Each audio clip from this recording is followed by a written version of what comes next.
আসসালামু আলাইকুম। সবাইকে আমন্ত্রণ জানাচ্ছি আমার শখের ব্লগ চ্যানেলে। আজকে আমি আপনাদেরকে আমের একটি আচারের রেসিপি তৈরি করে দেখাবো।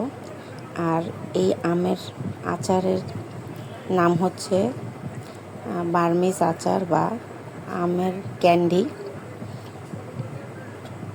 আর এগুলো এতই মজা যে আপনারা আমসত্ত্ব বা অন্যান্য আচার খাওয়া ভুলে যাবেন আর বারবার শুধু এগুলোকেই বানাবেন। প্রথমে আমি এখানে 4টি আম নিয়ে নিয়েছি, বড় বড় সাইজের। এগুলোকে ছিলে নিলাম আর এগুলোকে মাছ থেকে কেটে নিলাম। আর আমার আমগুলো কিন্তু আটি বাঁধেনি। আপনারা আটিযুক্ত আমও নিতে পারেন, সেই ক্ষেত্রে দুই পাশে বের করে এভাবে চিকন চিকন করে লম্বা করে কেটে নেবেন। একবারে মোটাও না, আবার একবারে বা পাতলাও না, এরকম আকৃতি করে আমি সবগুলো আম কেটে নিলাম।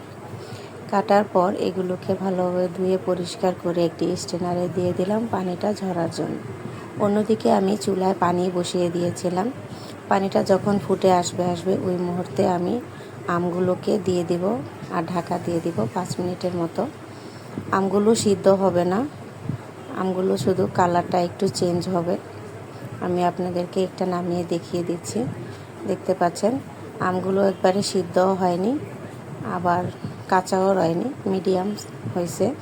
ওই মুহূর্তে আমি একটা ছাঁকনি দিয়ে ছেঁকে আমগুলোকে একটি বলে নামিয়ে নিলাম।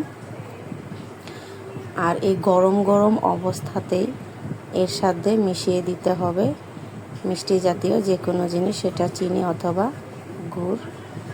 আর চিনিটা আপনারা আপনাদের আমের আন্দাজ অনুযায়ী মেশাবেন। আমটা যদি বেশি টক হয় তাহলে মিষ্টিটার পরিমাণ একটু বেশি, আর যদি মিষ্টি হয় তাহলে চিনিটার পরিমাণ একটু কম দেবেন, সেটা আপনাদের পছন্দ অনুযায়ী দেবেন।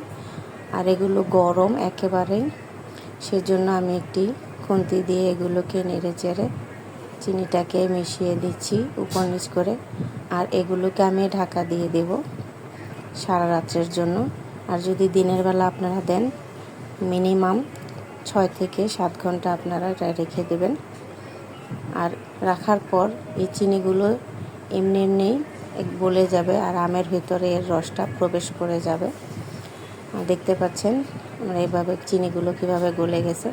এখন ওইখান থেকে আমি একটা একটা করে আম বের করে একটা ট্রেতে এগুলোকে বিছিয়ে দেব রোদ্রে শুকানোর জন্য। যদি কড়া রৌদ্র থাকে তাহলে একদিনেই আমগুলো আমরা যেরকম শুকনো চাই ওরকম শুকনো হয়ে যাবে। আর যদি রৌদ্রটা কম থাকে তাহলে 1 থেকে 2 দিন দেবেন। রৌদ্রে দেওয়ার পরপরই আমের আচারটা বা আমের ক্যান্ডিগুলো তৈরি হয়ে যাবে।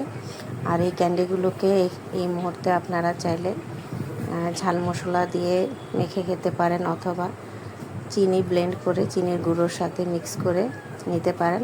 আমি আমগুলো যখন উঠেছিলাম এখান থেকে একটা খেয়ে দেখলাম, আর এটার স্বাদ বললামই তো, এটা খুবই মজার।